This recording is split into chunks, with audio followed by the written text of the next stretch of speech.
Throughout the history of pre-modern Japan, swordsmiths were almost just as significant as the warriors who wielded the blades they crafted.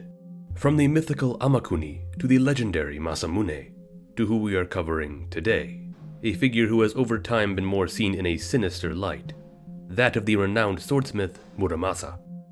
Although Muramasa is regarded as one of the greatest craftsmen of his time, creating fantastic and deadly works of art, there have been popular stories that have emerged regarding not only the strangeness of the man himself, but also a potential awful curse he put on his blades. Today, we explore the fascinating history of the menacing Muramasa swords.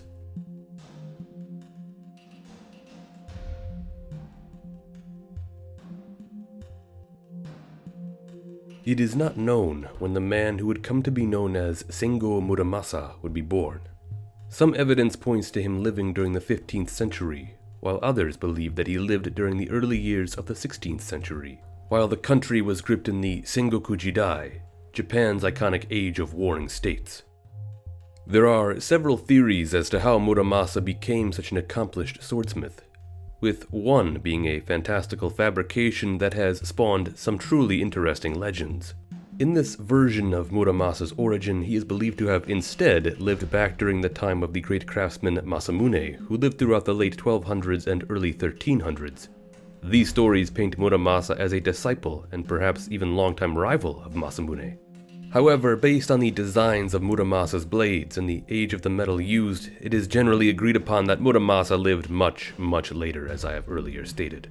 The most believable origin story is that Muramasa had apprenticed under a notable Kyoto craftsman by the name of Heianjo Nakayoshi, who lived during the Muramachi period. Stories say that Muramasa himself was somewhat of an erratic figure, perhaps even wild and crazed at times, while others simply point to his intensely driven nature, where the only thing that could hold his focus was his incessant work at crafting swords with great care and perfection. During this time, shorter-bladed weapons were being used more widely among many samurai and foot soldiers. It is here in the Muramachi period we see the rise of such blades as the katana and wakizashi. These were the types of weapons that Muramasa excelled at crafting, forging his own intricate style, which not only is said to have drawn inspiration from his supposed master Nagayoshi, but is also said to have broken some norms. One was the Muramasa Ba, the unusual wave style of his blade's hamon, which resembled a sea of clouds. Another was the Muramasa Nakago, the shape of the tongue, which often for Muramasa blades resembled that of the underside of a fish. Now, although Muramasa only lived for a time, swords of his style would continue to be produced long after his death. You see, Muramasa would go on to establish a sword school of his own, located in Ise province. It was here many of his disciples continued his legacy by crafting more fine swords in his style. Because these blades were made in his style and thus marked with his name, it appears that they too can be considered Muramasa swords. However, he and his school's swords, or their style, did not gain popularity overnight. Rather, they slowly became more and more sought after. There was certainly something to be said about the quality of his blades. In an era where swords were being made by the hundreds if not thousands to be used in Japan's ceaseless wars, something seems to have stood out about Muramasa's blades in particular. There is a legend, which often gets tied to the earlier story of him training under Masamune, but still a legend nonetheless, of a time in which Muramasa, wishing to showcase the magnificence of his blades, dipped a sword into a pool of water. It was here where leaves that were floating alongside it in the pool began to be attracted to the sword, and soon willingly began to cut themselves apart along its edge, all on their own. Such a story is truly miraculous, but it obviously drives the imagination, as warriors would have been in awe of such a weapon. Muramasa swords ended up in the hands of countless warriors who took them off to battle, using his blades to slay as they did. And this is where even more myths of his swords begin to emerge. However, these are not tales of wonder, but instead tales of gruesomeness.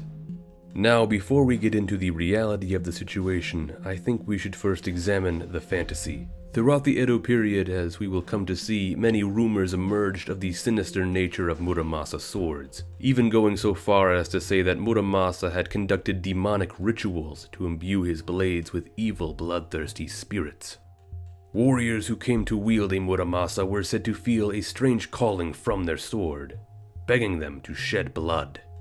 Some even came to say that the sword, when unsheathed, could not be resheathed without first spilling blood. During the age of war, this thirst was easily enough quenched through fighting through incessant battles. Yet it was also speculated that the curse of these swords also extended to the warriors who wielded them, making them perhaps as crazed as Muramasa was said to be himself, seeking endlessly to bathe their swords in the blood of the slain. And if no one was there to be slain, the sword must be then used on oneself to still draw blood. These stories are all very outlandish, and they definitely arose for an interesting reason, as we will come to see. Because, truth be told, there was indeed a number of mysterious incidents involving Muramasa swords that would happen to the family of none other than Tokugawa Ieyasu, Japan's third great unifier and the first shogun of the Tokugawa shogunate. It began with Ieyasu's grandfather, Matsudaira Kiyoyasu, a competent military leader who was betrayed and killed by one of his retainers, Abe Masatoyo, who supposedly used a Muramasa blade in the attack. Later, Kiyoyasu's son, Ieyasu's own father, Matsudaira Hirotara, was wounded during an assassination attempt, supposedly by another Muramasa blade. Finally, a Muramasa sword would be used on Tokugawa Ieyasu's son, Matsudaira Nobuyasu, who was sadly ordered to commit seppuku under fear of treason. Upon his ritual disembowelment, the sword used by the Kaishakunin, the person who was tasked with lopping off Nobuyasu's head after his belly was cut, was discovered to indeed have been a Muramasa. This marked 3 generations of Ieyasu's family to be affected by Muramasa blades.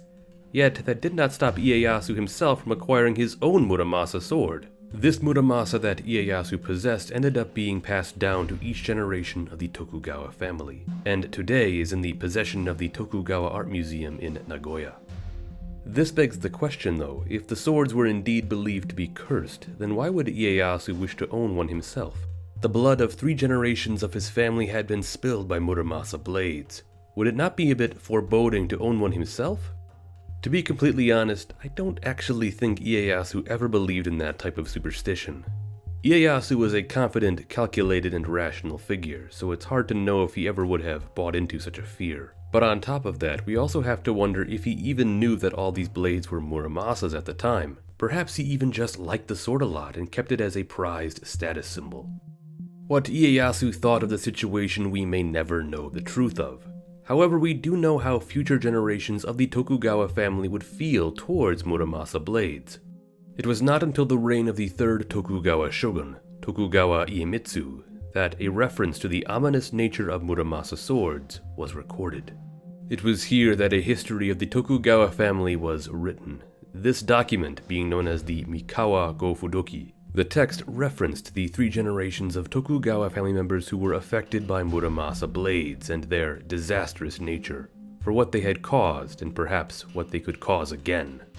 It was around this time, most likely due to the publication of this document, that rumors of the cursed nature of Muramasa blades began to appear. This is all likely where the Muramasa swords became famously known as Yoto, cursed or demon swords.